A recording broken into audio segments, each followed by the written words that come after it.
पढ़ रहे ना हम? उच्चारण आ रहा है उसका?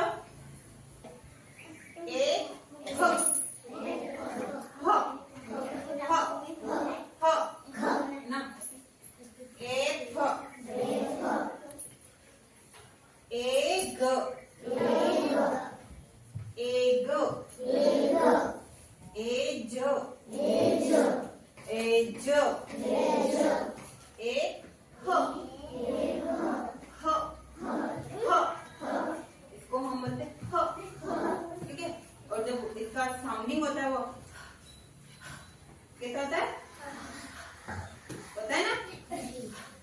पर हम जब उच्चारण करते हैं उसको तो ह ना, तो ए ह ए ह ए ह, ये है ए ल ल ए ल ए ल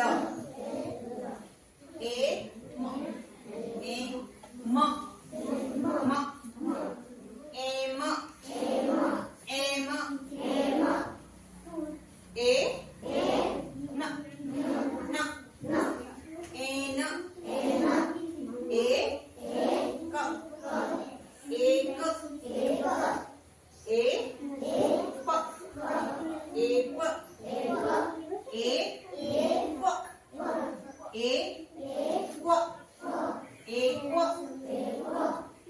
ए स ए स ए ट ए ट ए ट ए व ए व ए व ए व